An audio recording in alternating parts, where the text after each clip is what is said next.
허환구의 라디오 오늘. 여러분 안녕하십니까, 허환구입니다. 600명이 넘는 기사 시험 답안지가 채점도 되기 전에 파쇄되는 황당한 사건이 벌어졌습니다. 산업인력공단의 실수로 지난 4월 말 서울의 한 고사장에서 치러진 정기 기사, 산업기사 시험 답안지 609건이 파쇄된 건데요. 산업인력공단은 피해를 본 수험생에게 사과한 뒤 재응시 기회를 주기로 했습니다. 하지만 이미 시험을 본 수험생들로서는 난감할 수밖에 없겠습니다. 그렇지 않아도 정부 산하 공공기관의 방만 경영이 문제죠.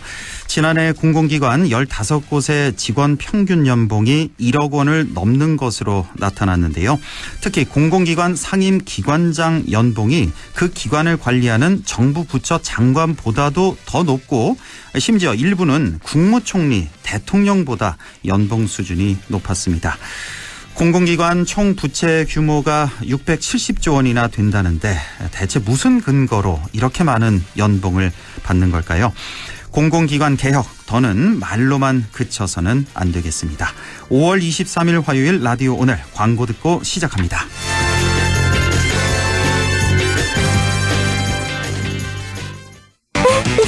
없어졌어. 뭐가? KG 신개념 리스형 할부 프로그램으로 소비자 부담 없어졌어. 60개월 차량 할부 납입금 1일 1만 원대. 거기다 5년 10만 킬로미터 무상 보증, 엔진 오일 교환 5회. 5년 뒤 차량 가치도 보장해주니까 부담 없이. 토레스, 티볼리, 렉스턴 스포츠까지 5월 KG 모빌리티 전시장에서. 5월 가정의 달을 맞아 관절 건강 호건음 프리미엄 골드가 사랑 가득 감사 세일을 준비했습니다. 세 박스를 구입하시면 한 박스를 더 드리는 특별한 기회. 사랑하는 부모님께 건강을 선물하세요. 1833-3399 건강기능식품입니다. 제조원 동진제약, 판매원 매일생활건강. 메르세데스 벤츠가 인증한 벤츠는 다릅니다. 198가지 품질 테스트, 24시간 긴급 출동 서비스, 1년 무상 AS까지. 이렇게까지 해야 메르세데스 벤츠 인증 중고차니까. 변함없는 클래스에 대한 믿음.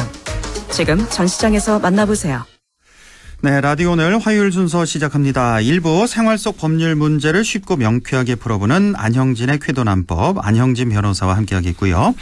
2부 이슈 오늘에서는 목욕탕이 미술관으로 변신했습니다. 잠시 후 의성 안개미술관 김현주 관장을 연결해서 자세한 얘기 들어보겠습니다. 이어서 한 주간의 시사 이슈 알아보는 시간, 최요한의 시사 따라잡기 준비되어 있습니다. 라디오 오늘 유튜브로도 다시 들으실 수 있습니다. 많은 애청 바랍니다.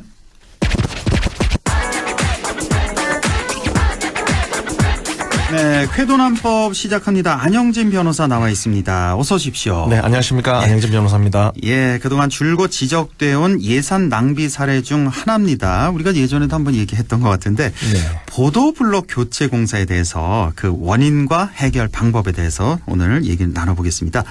자, 매년 연말쯤 되면 어느 지자체를 가건 발생하는 상황이기도 한데, 네. 자, 이거 원인이 뭐라고 봐야 될까요? 네, 그 멀쩡한 보도블록을 교체하는 이유는 예산 편성 관행과 관련이 있습니다. 네. 그 예산은 항목별로 미리 쓸 양을 정해서 중앙정부 등에서 따오는데요. 그 만일 미리 따온 예산을 아껴서 당초 목적을 달성하고도 남긴 경우는 칭찬을 받을까요? 그렇지 않습니다. 아닐 가능성이 높습니다. 왜냐하면은 다음 예산 편성 때 인센티브를 받는 것이 아니라 오히려 불용 예산이라고 지적을 받게 되고 다음에 예산에는 삭감을 당하게 됩니다. 네, 어떤 예산, 1억 원 예산을 편성했는데 5천만 원만 썼다. 그럼 아껴서 5천만 원 쓸 수도 있잖아요. 그렇죠. 근데 그 5천만 원 잘 아껴 썼다고 칭찬받는 게 아니라 그냥 오히려 왜 안 썼느냐. 왜 안 썼냐. 왜 예산 이렇게 책정했느냐. 그렇죠. 그래서 다음에 또 깎고. 다음에 또 깎고 내년에는. 네네. 예, 그래서 무조건 쓰게끔 한다. 지자체에서. 네, 그런 예. 좀 관행이 있고요. 예. 또 이건 개인적인 경험인데 제가 국회 기획재정위원회 의원실에서 비서관으로 근무한 적이 있는데. 아, 기재위에 있었어요? 예, 여기 좀 어려운 부서 아닌가요? 힘든 부서? 국가 예산을 좀 다 그러니까. 전반적으로 보는 부서 힘이 좀 있습니다. 예. 그래서 결산 심사를 할 때 각 부처 불용 예산을 이제 지적하는데요. 예. 그렇게 되면 다음에 예산에서 삭감을 당하게 되니까 담당 국장이나 공무원들이 의원실 찾아와서 막 통사정하고 하는 게 비일비재했습니다. 아, 그래요? 예. 그래서 불용 예산이 그렇게 이제 중요하다는 점이고요. 예. 물론 국가적인 차원에서 보면은 불용 예산이 많아지면 다른 용도로 꼭 쓰여야 할 돈이 그곳에 배정되는 바람에 다른 사업이 진행되지 못하는 경우가 발생합니다. 그렇기 때문에 불용 예산을 최소화할 필요가 있고 제재를 가하는 그런 국가적인 측면에서의 어떤 필요성은 있는 건 사실입니다. 그렇죠. 예. 미리 말 받아 놓지 말라는 겁니다. 그렇죠. 예. 그런데 불용 예산에 대한 전반적인 처리가 그러하기 때문에 지자체 입장에서는 어떻게든 돈을 따오면 남김없이 집행을 하여야 다음 해에 배정을 받고 또 감사 지적도 받지 않기 때문에 연말이 예산이 남으면 보도블록 공사를 하느라 전국에서 그래서 난리가 나는 것입니다. 예. 그렇습니다. 또 하나는 이게 예산을 따왔는데 예. 그렇습니다. 아니 이거 안 쓰면은 돌려보내야 되는데 차라리 지역에 좀 쓰고 돈 푸는 게 안 낫냐 이런 항변도 있는 게 사실입니다. 그렇죠. 그거 안 쓰면 바보다 이렇게 있어서 좀 고민이 있는데요. 예. 그렇습니다. 이 얼마 드는지 제가 찾아보고 좀 놀랐는데 보도블록 한 100m 까는데 예산이 한 1,000만 원 정도 든답니다. 보도블록 100m에 1,000만 원? 예. 생각보다 많지 않은 것 같은데. 그렇습니다. 100m에 1,000만 원? 길이 억수로 많거든요. 그러면 네. 읍면동에 다 까니까요. 예. 아, 워낙 억대로 기니까. 나가겠죠. 예. 억대로 나가고 매년 까니까. 100m당 한 1,000만 원 정도 대략. 예. 그래서 예. 참 이게 내 돈 아니기 때문에 줄줄 새는 게 있습니다. 그게 국가 예산이 그래서 뭐 작은 정부론도 나오고 그런 것 같습니다. 네. 그렇군요. 이게 뭐 내 돈이라면 우리 가정의 우리 예산이라면 절대 이렇게 안 할 텐데. 아, 그렇죠. 참 현실이 이렇습니다. 자, 그러면 이건 뭐 이대로 그냥 놔둬야 되는 겁니까? 어떻게 해결을 좀 해야 될 거 아닙니까? 이게 참 오랜 기간 계속되는 간행인데 그냥 단순히 뭐 이게 공무원 잘못 이렇게 말하기에는 어려운 측면이 있는 건 사실입니다. 그렇죠. 예. 공무원들 다 열심히 하시는데요. 예, 예. 그렇습니다. 보도블록 예산을 안 쓰는 것보다는 쓰게 되면 아까 말씀드렸듯이 지역의 업체와 인력으로 예산이 지급되기 때문에 결과적으로 지역에 돈이 돌게 된 측면이 있습니다. 그렇죠. 예. 그렇지만 낭비는 낭비죠. 예. 항상 나오는 이야기지만 제도 개선이 필요한 건 사실입니다. 뭐 보도블록이나 아시죠? 길 가다 보면 저 산대배기에 막 정자 지져 있고 어른들 올라가지도 못하는데 예. 저 농 가운데 정자 지져 있는데 그게 대표적인 낭비성 예산 집행의 예인데요. 예, 예. 적어도 그러한 낭비성 예산 집행에 한정해서라도 예산 불용이 난다면은 중앙이나 도처안에서 심사를 해서 이것이 진짜 예산을 아껴서 남은 것이라면은 제재가 아니라 오히려 타용도 예산으로 전용할 수 있게 한다거나 예, 예. 뭐 재량 예산으로 다음에 더 내라준다든지 이런 식으로 오히려 인센티브를 부여한다면 당연히 해결이 될 겁니다. 그러니까 좀 전용하는 걸 좀 네. 자유롭게 좀 더 이렇게 능동적으로 할 수 있게. 네네. 그러니까 예를 들어서 꼭 이 뭐 보도블록 예산으로 따왔지만 네. 이거 아껴서 남았어요. 이 돈을 뭐 복지 예산으로 좀 돌릴 수 있다든지 그렇죠. 이런 식으로 하면 참 좋을 것 같은데 그게 이게 그 지방자치의 강화랑 관련이 있는데요. 아. 지금 중앙에서 내려주고 다 용도를 지정해주고 도에서도 이러니까 엄짝달싹 못하는데 예. 이게 지방자치라는 게 결국 재정자치와 밀접한 관련이 그렇죠. 있습니다. 역시 돈 문제죠, 뭐. 예. 돈이 해결돼야 되는데 그럼요. 이런 점 봐도 좀 재정자치 쪽으로 나가면 아껴서 지가 쓸 때 쓸 거 아닙니까? 그럼요. 예. 그래서 이런 점에 대해서는 좀 이 재정자치라는 측면에서 볼 필요가 있습니다. 그러니까 뭐 재정 자치를 하기 위해서는 그 지자체의 어떤 그 뭐라고 하나요? 그 정부의 의존성 이런 걸 좀 낮추는 네. 그런 현실이 좀 와야 되는데 그게 좀 안 되니까 너무 중앙정부 의존적이니까 지자체마다 특히 우리 지역은 더 그러잖아요. 세금이 많이 안 재정 자립도 거의 10% 내야 되는데요. 그러니까요. 예. 그런데 또 중요한 게 중앙 입장에서 보면요. 돈을 내라주면 지방에서 또 잘 못 써버립니다. 그냥 이래 아는 사람 써버리고 뭐 이래 땅 사는 데 써버리고 예. 뭐 이런 좀 중앙에서 보기에는 능력과 청렴성을 믿지 못하는 측면이 있습니다. 그런 것도 또 그런 문제도 또 있겠군요. 뭐 또. 예를 들어서 뭐 단적으로 말해서 중앙에 돈 내라주는데 저기 멀리 컨벤션 센터를 갑자기 짓는다든지 뭐 이런 건데 예민해서 좀 넘어가겠습니다. 예. 뭐 안동 말씀하신 것 같은데 예, 어쨌든 맞습니다. 예, 그리고 한편으로는 지자체장의 의지도 중요한데요. 그 예가 있습니다. 2022년 11월 7일 날 전주시장이죠. 우범기 전주시장이 학대 간부회에서 네. 참 솔직하게 그런 말씀을 했습니다. 그동안 시민들로부터 비난을 면치 못했던 연말 보도블록 교체 공사가 올해도 어김없이 도심 곳곳에서 펼쳐지고 있다. 앞으로는 이와 같은 낭비성 예산 집행 사례는 없어져야 한다. 산하 전 공직자들은 재발 방지에 적극 나서달라고 긴급 지시한 사례가 있습니다. 예. 좀 유의미하죠. 그럼요. 예. 이것도 좀 따라할 필요가 있고요. 예. 그래서 조금 또 요것도 좀 재밌는 사례를 소개시켜 드리는데요. 이게 2020년에 전북 유아진흥교육원의 사례입니다. 예. 전북 유아교육진흥원이 개원한 지 한 8년 지나니까 진흥원 보도블록이 많이 더러워졌습니다. 이끼도 끼고 곰팡이도 피고 하니까 예. 통상은 이제 바꾸어 버립니다. 아, 그렇죠. 보도블록 이 정도 되면 자체를. 그렇죠. 그럼 한 5억 원 예산이 필요했는데 오. 그걸 안 하고 교체 대신에 공기와 물을 이용한 고압 세척기의 토출 압력을 이용해서 한 100에서 160바 되는데요. 오염물질을 깨끗하게 씻어내 가지고 정말 그 혁신을 좀 한 예가 있는데요. 그 보도 보면은 싹 제거하고. 예, 거의 쇠보도 블럭처럼 되어 있습니다. 아, 그래요. 약간 거무튀튀한 게 깔끔하게 된 걸 참 사진을 보고 놀랐는데요. 그래서 그 결과 새로 보도 블럭을 설치한 것 같은 효과를 가져왔을 뿐만 아니라 또 뭐 여기서 참 일을 잘했더라고요. 세제를 일절 사용하지 않고 수돗물만을 이용함으로써 진앙적이면서도 깨끗함을 유지할 수 있었고 예. 또 당연히 뭐 보도블록 다시 설치하는 예산을 절약했다는 거는 당연하죠. 그렇죠. 그래서 이 어떤 2020년 전북 유아진흥교육원의 고압 세척기 활용도 참고할 합니다. 이거 원래 한 5억 원 정도 소요되는데 네, 이렇게 고압 세척기 쭉 뿌리면 되니까 네. 한 10분의 1 이상 그렇게 그렇죠. 돈이 들었을 것 같은데요. 그렇습니다. 한 5천만 원 다 했을 것 같은데요. 그렇습니다. 그렇습니다. 또한 보도블록 공사의 문제가 뭐냐면 공사 후에 나오는 보도블록의 처리 문제입니다. 아. 이게 일종의 폐기물이라서 환경에도 좋지 않은데요. 예. 또한 이 폐 보도블록을 폐기물로 처리하려면 톤당 27,000원의 처리비가 들어서 비용 문제가 발생합니다. 예. 그런데 지난 5월 보도에 따르면은 천안시 동남구가 재활용 활성화 시책으로 시민들에게 폐보도 블록을 무상 공급해서 호응을 얻고 있다고 합니다. 예. 그 보도정비 공사 때 발생하는 폐보도 블록을 수거해서 시민들에게 무상으로 제공해서 예를 들면 폐기물 처리비 절감도 하고 예. 주민 편익 증진을 기하고 있는데 구체적으로 좀 살펴보면요. 예. 이제 접근성 있게 읍면동 행정복지센터를 통해서 폐보도 블록에 대한 사전 수요 조사를 하고 이제 무료 배부를 하고 있는데요. 예. 미리 확보해서요.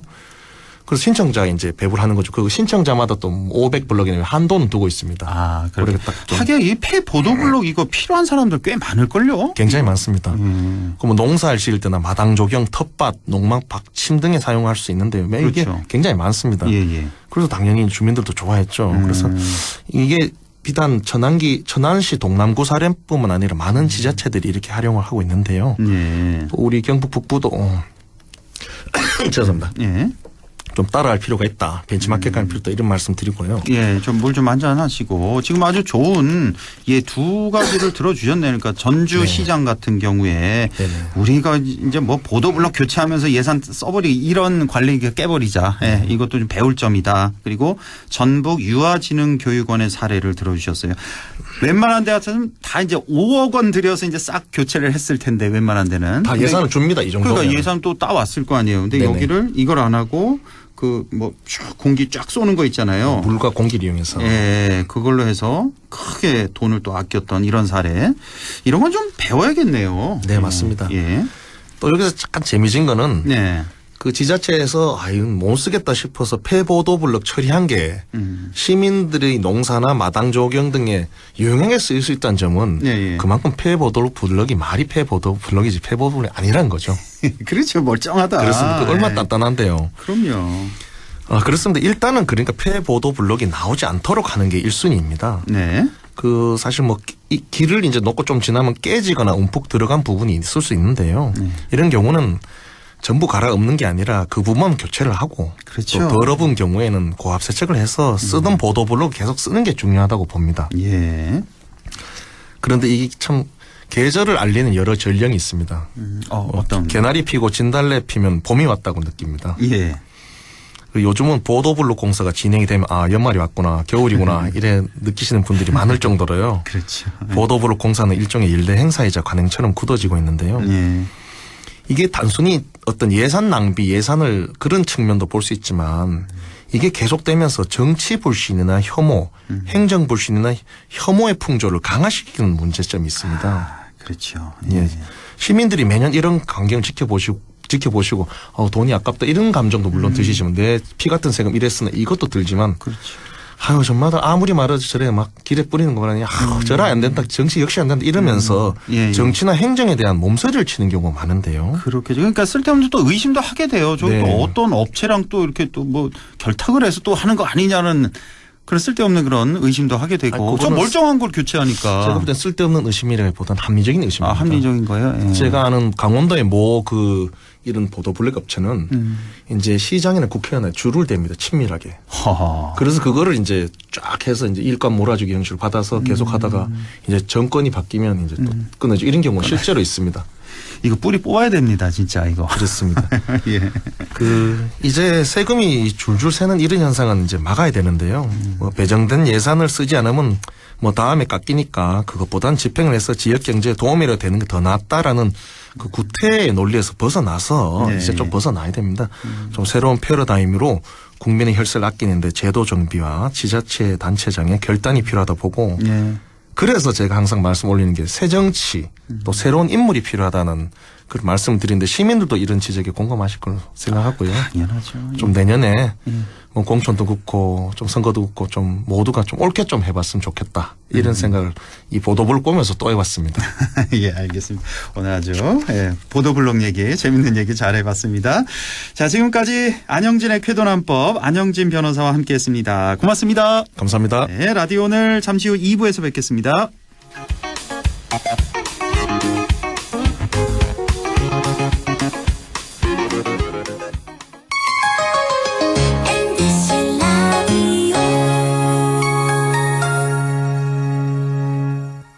가구 살 땐 꼭 한번 가보자.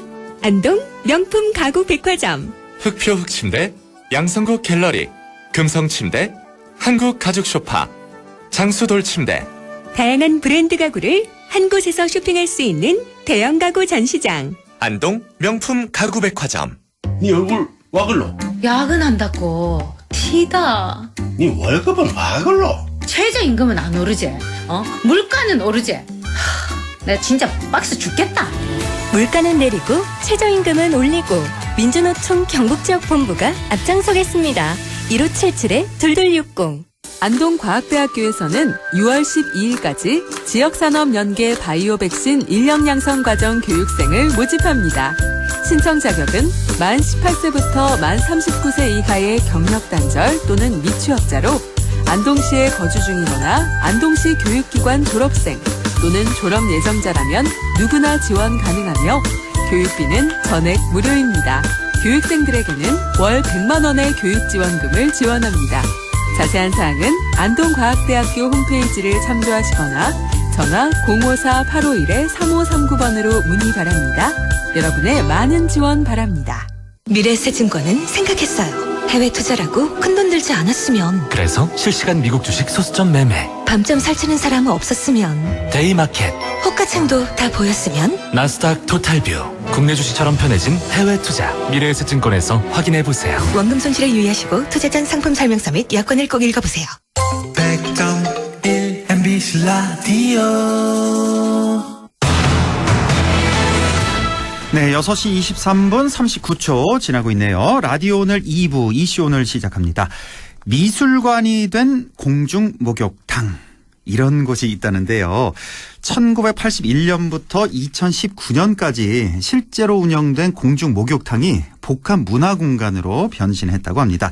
여러 화가의 작품도 전시되고 있다고 하는데요. 의성 안개미술관 김현주 관장 연결해서 자세한 얘기 들어보겠습니다. 김현주 관장님 안녕하십니까? 네, 안녕하세요. 예, 반갑습니다. 지역의 오래된 목욕탕이 미술관으로 변신했다고 해서 화제인데요. 자, 먼저 안개미술관 소개를 좀 해주시죠. 안개미술관은 40년 동안 운영했었던 공중 목욕탕인 안성탕을 리모델링해서 이제 복합 문화공간으로 탈바꿈한 공간인데요. 예. 1층은 전시실, 2층은 작업실과 교육실로 나눠져 있고, 전시실에서는 다양한 현대미술을 하는 신진 작가들의 작품을 선보이고 교육실에서는 미술 체험 수업이 진행됩니다. 예, 안성탕이라는 공중 목욕탕이 이렇게 멋진 미술관으로 변신을 했습니다. 이 개관이 언제쯤 하신 거죠? 개관은 2022년 3월에요. 아, 22년 3월 한 1년쯤 이렇게 지나고 네. 있는데 자, 목욕탕이 어떻게 미술관으로 변신할 수 있을까 궁금한데 제가 인터넷에 이렇게 사진을 좀 찾아보니까 뭐 외관이라든가 뭐 커다란 욕조, 목욕탕 타일, 사우나 그 시설 뭐 이런 것들 옛 모습 그대로 유지하고 있더라고요. 네, 맞아요. 안 그래도 오늘 장흥군에서 그 공무원분들 단체로 다녀가셨는데 아, 예. 최대한 목욕탕을 보여주고 싶었냐고 그렇게 말씀하시더라고요. 예. 저는 그냥 평범한 전시 공간 아니고 좀 특색 있는 그런 공간 만들고 싶었는데 네. 제가 처음에 이 공간을 봤을 때 그 목욕탕이라는 장소가 상기시키는 옛날의 기억들과 타일에 이런 파랗고 하얀 타일들이 주는 그 차가운 느낌들 네. 그리고 사우나실이 2개가 있는데 그 사우나실 공기가 되게 좋더라고요. 아. 제 개인적으로 뭐 유행을 쫓거나 새 것을 좋아하거나 그런 취향이 별로 없어서 그런지 네. 옛날 공간을 뭐 완전히 바꿔버리거나 지우기보다는 켜켜이 쌓여있는 그런 기억들을 꺼내고 싶은 마음이 좀 더 컸던 것 같아요. 뭐 요즘 말로 하면 레트로 감성이 아주 물씬 느껴지는 예, 그런 미술관이 되겠습니다. 그러면 그 시설들 거의 대부분 그대로 이제 살렸으니까 네. 리모델링비도 뭐 그렇게 많이 들어가지는 않았을 것 같은데 뭐 좀 여쭤봐도 될까요? 아, 네네. 제가 이 시범마을 일자리 사업이라고 의성군에서 청년들을 지원해주는, 청년 창업을 지원해주는 사업이 있거든요. 예, 알고 있죠. 예, 예. 예. 그래서 그 지원 사업으로 이제 여기를 시작하게 된 건데, 지원 사업에서 리모델링비가 5천만 원으로 정해져 있었어요. 예. 근데 이 규모가 목욕탕 1층에 50평, 2층에 50평, 3층 옥상까지 있거든요. 예. 그래서 그 돈으로는 사실 모든 것을 이렇게 좀 관리가 안 되어 있는 폐업한 곳이었으니까 정리해야 될 것도 많았는데 그렇죠. 제 친구가 이제 인테리어 업을 하고 있어서 그 친구를 거의 뭐 협박하다시피 해서 진행을 했죠. 5천만 원으로 다 해결 보신 거예요? 네네. 그렇군요. 예.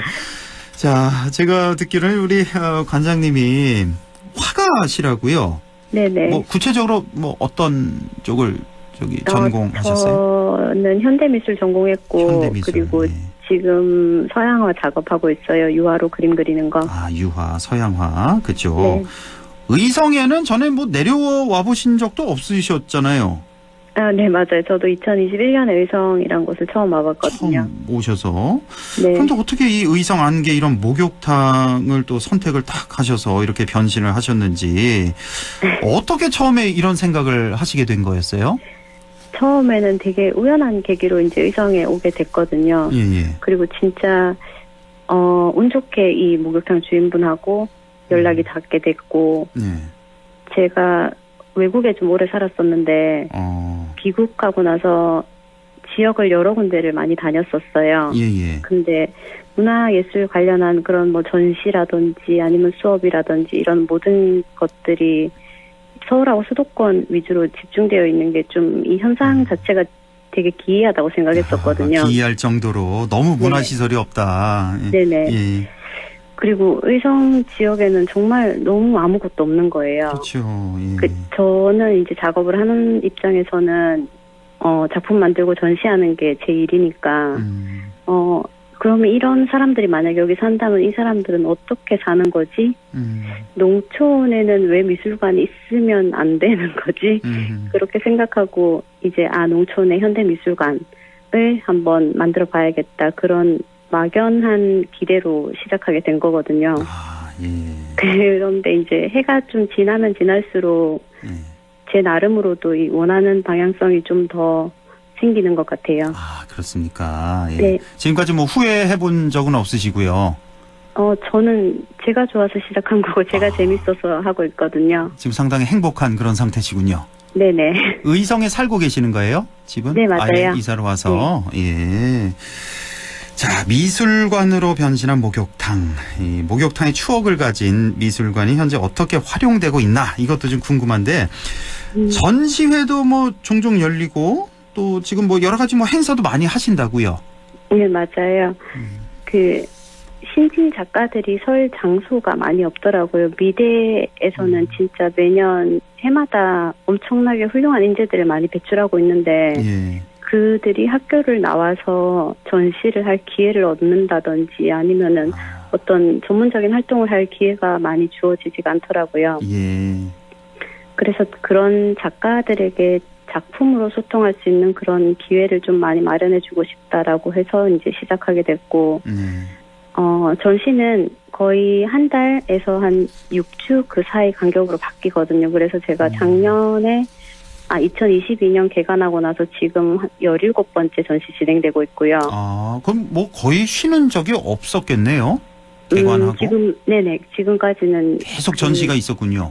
네, 휴관일 빼고는 계속 전시가 있죠. 아, 그렇군요. 예. 이렇게 신진 작가들이, 제 작품 좀 전시하고 싶어요. 이런 의뢰가 좀 많이 들어옵니까? 지금 뭐 많이 밀려있는 상태예요? 많이 밀렸다라고 말씀드리긴 그런데 지금도 2023년에 전시는 다 차 있는 상태거든요. 예. 그리고 이제 근처에서 뭐 대구라든지 경북 지역의 작가들이 이 공간을 보고 나면은 공간이 주는 그 매력이 있으니까 전시를 하고 싶어하는 분들이 또 많으세요. 그런 분들이 또 이제 저한테 개인적으로 문의를 주시기도 하고요. 그렇군요. 올해는 이미 꽉 찼다는 말씀이시고 이거 입소문 나면은 더 바빠지시겠는데요, 보니까. 네. 지금도 많이 바쁘긴 한데. 그래요? 네, 아마 더 바빠질 것 같아요. 그렇군요. 예. 네. 자, 어린이에서부터 성인까지 함께 할 수 있는 그 미술 체험 프로그램도 운영 중이라고 들었습니다. 이건 뭐 어떤 프로그램이고 또 어떻게 신청하면 되는지요? 일단 제가 개인적으로 학생들을 가르치는 그런 프로그램들이 있고요. 성인 취미 미술도 운영을 하고 있고요. 예. 그리고 지금 가까운 5월 27일 토요일에 단밀면에 율정호 청년 창작촌이라는 곳이 있거든요. 예. 거기가 이제 배를 타고 낙산포 근처라서 배를 탈 수도 있는 공간인데 넓은 들판이 있고 거기에서 2023년 한국공예디자인문화진흥원이 이제 주관하는 그 공예주간 행사하고 함께 연계해서 원데이 클래스를 진행을 해요. 예. 그래서 클래스는 굉장히 다양한데 염색도 있고 직조도 있고 펀치니들, 뭐 페인팅, 야외 요가까지 지금 현재 진행되는 이 치유 공간이라는 이 전시하고 연계한 프로그램들이거든요. 예. 예, 미술관 홈페이지나 전화나 뭐 인스타그램으로 메시지를 주시면은 제가 바로바로 확인하고 답변 드리거든요. 그래요. 예. 네네. 혼자 다 하시는군요. 뭐 밑에 직원은 없고요. 지금 혼자 할 수 있을 만큼 많이 하고 이 미술 전시장이다 보니 직원을 따로 둔다라기보단 저희가 이제 많은 일이 강사 일이니까 제가 공모사업 선정된 것들 그런 사업에서 이제 예술 강사들이 많이 필요하거든요. 그래서 저는 이제 작가들을 많이 알고 있으니까 그분들을 강사로서 그렇게 많이 또, 직원을 또 고용을 하고. 예. 그렇군요. 또 근데 좀 한편으로 좀 걱정이 되는 게 우리 의성 지역 같은 경우 이제 인구가 많지도 않고 또 대부분 또 농사 짓느라고 또 바쁘시고 그래서 좀 관람객이나 프로그램 참여자가 좀 적으면 어떠냐 이런 우려도 좀 있을 것 같은데요. 그렇죠. 그래서 처음에 전시장 열 때는 하루에 몇 명 정도 예상하냐고 물어보는 사람들도 있었거든요. 근데 저 개인적으로는 여기 안개면의 인구가 4,500명으로 집계 되거든요. 그리고 초등학교 하나, 중학교 2개, 고등학교 하나 있어요. 이 정도 규모에서는 전문 전시 공간 하나는 있어서 누구든 뭐 예술을 좋아하는 사람들은 가볍게 와서 전시를 관람해야 되는 장소가 있어야 된다라고 생각하거든요. 농촌 지역이니까 하루에 3명이 정말 나는 예술작품 보러 가고 싶다 해서 보는 것 그 자체가 정말 큰 성과라고 생각하거든요. 하루에 3명만 와도 나는 행복하다, 성공이다. 네. 이런 생각. 물론 그 더 많은 지역민들이 뭐 전시를 하거나 행사를 하거나 할 때 호기심으로 찾아주시고 그 전시 관람하는 그런 문화가 생긴다면은 더 좋겠다라고 희망하긴 하는데 근데 지금 현재로서는 제가 학교들하고도 이런 많은 네트워크를 가지고 있고 어머님들하고 학부모님들하고도 잘 지내는 편이라서 이런 프로그램 같은 거는 금방금방 정원 마감되거든요. 아, 그래요? 그리고 예, 지금 간헐적으로 진행하고 있는 성인 취미 미술도 여기에 청년 창업가들이 많은데 그분들이 문화예술 활동을 할 게 별로 없잖아요. 예. 그래서 그 수업을 들으시는 분들도 굉장히 열정적이시고. 아, 그래요? 예. 저 같은 경우에는 모르겠어요. 인원수로 이렇게, 인기가 많다, 뭐 이런 평가를 하는 것보다는 진짜 애정과 관심이 있는 그런 소수의 인원들, 그런 분들이 정말 더 열심히 하는 거, 그런 거에 더 만족하는 것 같거든요. 아, 그렇군요. 예. 네. 그러니까 뭐 이렇게 북적북적이는 도시가 아닌 시골이지만 그래도 아주 소수 정예로 열정을 갖고 이렇게 생활을 하신다는 말씀이시고, 뭐 미술 수업도 이렇게 같이 하시고 그렇군요. 얼마 전부터 제 아내가 미술을 해서요. 저를 잘 안 쳐다보거든요. 한 1년쯤 된 것 같은데 이쪽으로 한번 보내볼까 싶네요. 혹시 다른 지역에서 오는 분들도 있나요? 수강생들? 의성 말고. 네, 가까운 칠곡 같은 데서는 쉽게 오시고요. 예. 뭐 그렇게 가깝진 않지만 그래도 차 타고 1시간 거리도 기꺼이 와주시거든요. 그래요. 예. 네. 알겠습니다. 그리고 안개미술관 주변에는 또 다양한 청년 창업체 공간이 곳곳에 있어서 또 함께 이것들도 이렇게 둘러보는 그런 재미도 있다면서요? 네, 맞아요. 지금 의성이 작년까지 인구 소멸 1위 지역이라고 들었었어요. 지금 올해는 순위가 바뀌었다 그러던데. 예. 그래서 청년이 귀농하거나 귀촌할 때 정책적인 보조가 좀 많은 편이어서 다른 지역에 살고 있는 그런 청년이 창업을 하거나 아니면은 귀농을 하거나 그렇게 하기에 좋은 환경이라 생각하거든요. 예. 지금 로컬 수제 맥주도 있고 텍사스 바베큐 샵도 있고 아이고, 예. 네, 요가 샵 그리고 블렌딩 티샵 이런 것들 되게 많은 청년 창업체들이 안개면에 곳곳에 분포가 되어 있거든요. 예. 저 같은 경우에는 개인적으로 맥주 좋아하고 소세지 되게 좋아해요. 여기 자주 가시겠군요. 네, 그래서 이제 저 같은 사람한테는 있을 게 다 있는 곳이니까. 예. 네, 그리고 의성군에서도 이제 이렇게 좀 점점으로 분포되어 있는 마켓들을 이 볼거리들 그리고 갈 곳들 이곳들을 이제 이어주는 작업들을 진행을 한다고 하니까 주변 가까운 곳에서 뭐 예를 들어 안동 같은 데서 하루 이틀 시간 내서 그냥 소풍 오는 그런 장소로 특색 있는 곳이 되지 않을까 그렇게 생각하고 있어요. 아이고 저도 이렇게 말씀을 나눠보니까 꼭 한번 가봐야겠다는 그런 생각이 드네요. 아주 조용조용하네. 아주 그 작품들도 설명 잘해 주실 것 같고 제가 시간 내서 꼭 한번 가겠습니다. 인사드리러. 네네. 자, 앞으로 마지막으로 이제 앞으로 계획이 좀 궁금한데 안개미술관이 어떤 곳으로 자리 잡아 나갔으면 좋겠다 하는 게 있다면요. 올해는 아까 말씀드린 것처럼 굉장히 바쁘거든요. 전시는 지금 연말까지 꽉 차 있고 지금 현재 진행 중인 교육 프로그램들도 유아 대상, 초등학생 대상, 그리고 성인들 대상, 할머니, 할아버지들 대상 이게 다 연령별로 많이 있어요. 그래서 이런 프로그램들 다 잘 마무리하고 싶고 그리고 뭐 저도 개인적으로 작품 활동을 하는 화가니까 작업도 좀 해야 될 거고 안개 미술관이 이제 아까 말씀드린 것처럼 그 신진 작가들 대학이나 대학원 갓 졸업한 그런 작가들한테 보다 많은 전시 기회를 제공하고 그리고 지역에 있는 미술관으로서 누구나 정말 편하게 와서 전시 관람할 수 있는 곳이 되었으면 좋겠어요.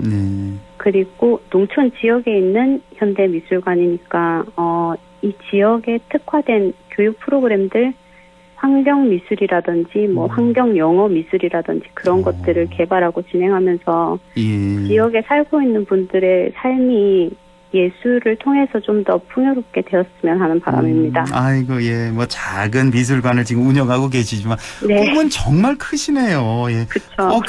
꿈 이루어지기를 저도 기원을 하겠습니다.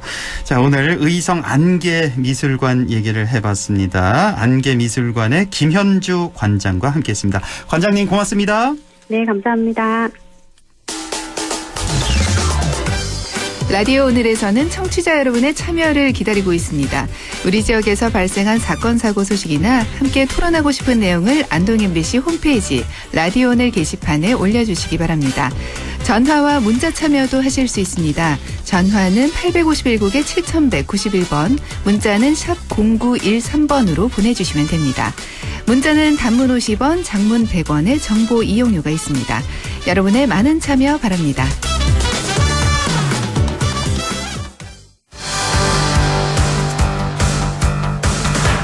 네, 최요한의 시사 따라잡기 시작합니다. 오늘도 후쿠시마 오염수 시찰을 주제로 얘기를 좀 나눠보겠습니다. 최요한 시사평론가입니다. 안녕하십니까? 예, 반갑습니다. 최요한입니다. 네, 원래 일정이 1박 2일이었는데 이걸 5박 6일로 대폭 늘렸습니다. 하지만 실질적으로는 23, 24, 그러니까 오늘 내일 이틀 동안 시찰을 하게 된다는 건데요. 이거 어떻게 보셨습니까? 이 일정. 그러니까 말씀하셨던 대로 원래 1박 2일에서 5박 6일로 늘렸다. 네. 근데 실제 활동은 22일부터 25일까지이고 네. 22일과 25일은 일본 관계기관과 기술회의와 질의응답을 진행한다. 그리고 26일에 귀국하니까 예. 확인하는 시간, 검증하는 시간은 단 이틀이죠. 23, 24. 오늘 내일. 예. 예.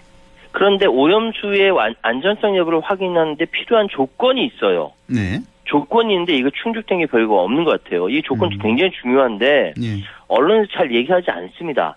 첫 번째로는요. 후쿠시마 원전 오염수 저장 현황에 대한 시료 채취와 원천 자료 확보입니다. 예.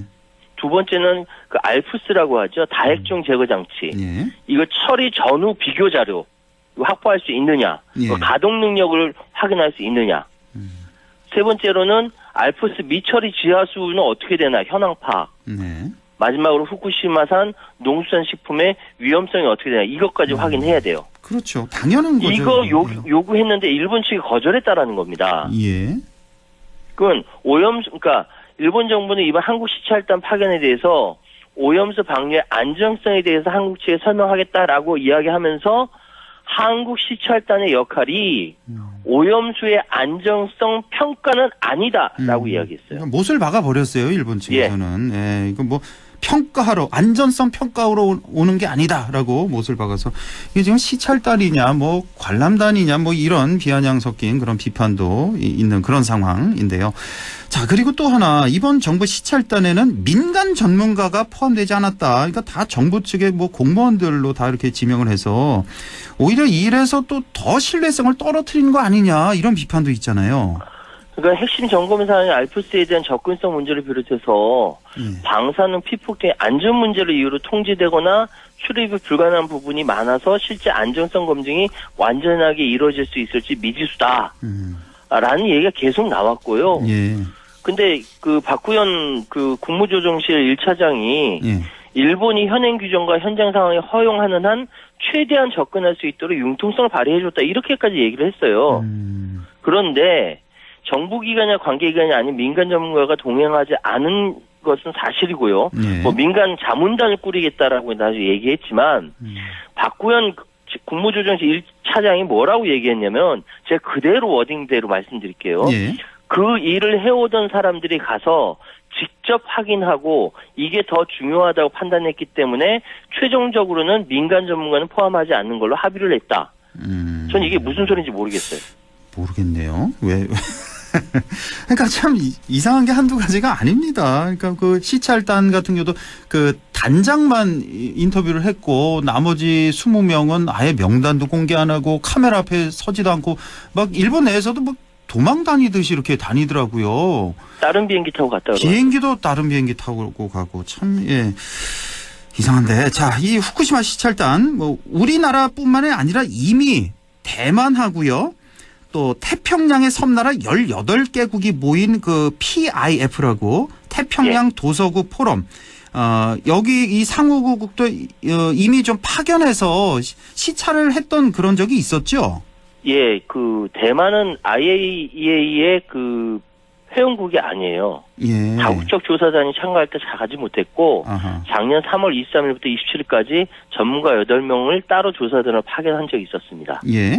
이때 중요한 것이 이제 그 방사능 물질 농도 측정하는 K4 탱크, 그 K4 탱크와 바다를 잇는 해저 터널 현장 이 시찰했는데 예. 문제는 대부분의 일정을 도쿄 전력의 안내에 따르다 보니까 정보량이 제한됐다. 우리랑 비슷하군요. 그러니까 이번 예. 우리 시찰단하고. 예. 그러니까 뭐 지금 상황이 일본 측의 해양 모니터링 자료 공유, 방류 안전 기준 충족 확인, 건의 상황을 전달했대요. 예. 그리고 대만 자체 시뮬레이션 개발 필요하다. 알프스나 IAEA 심사에 지속적인 관심이 필요하다.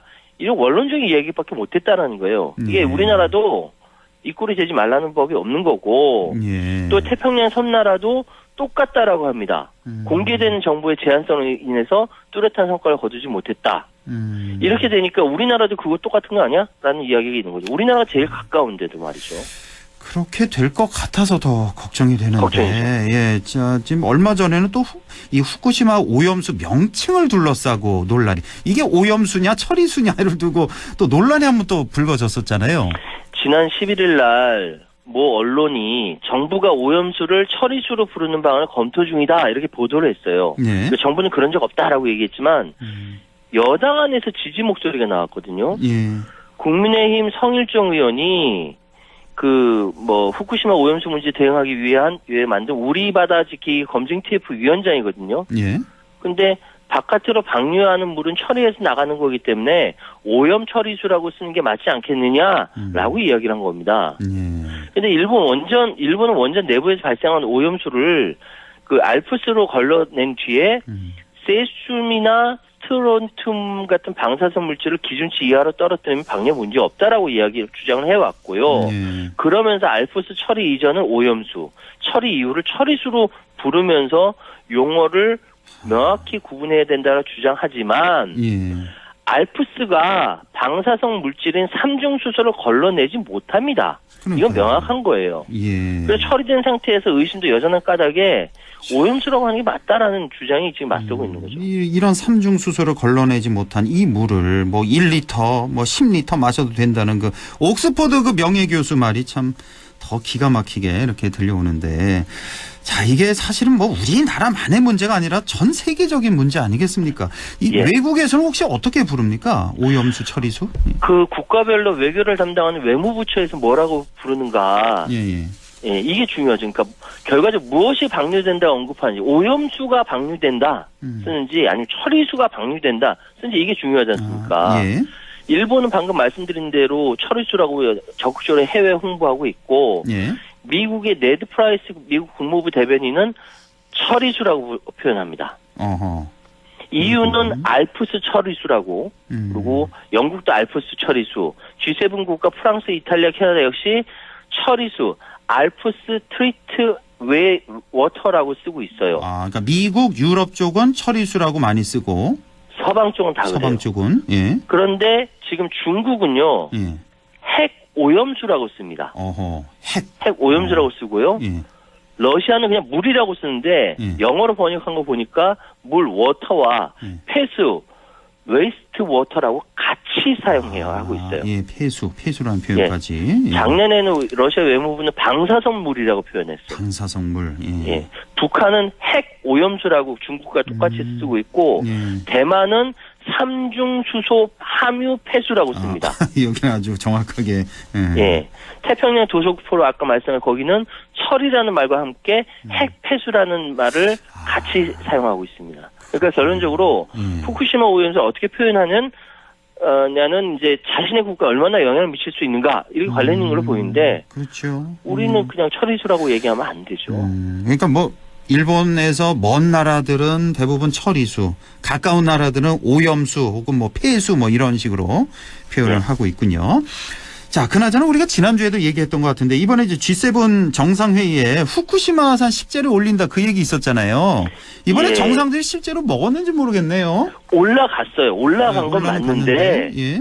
일본의 의도는 이 정상들이 이 식재료들을 식사하는 것을 보이고 원전 오염수 방류 명분의 한 축으로 활용하겠다 이 전략이 깔린 거죠. 예, 예. 그리고 우리나라한테 후쿠시마산 식재료 수입해 가라 이렇게 요구하려고 하는 거죠.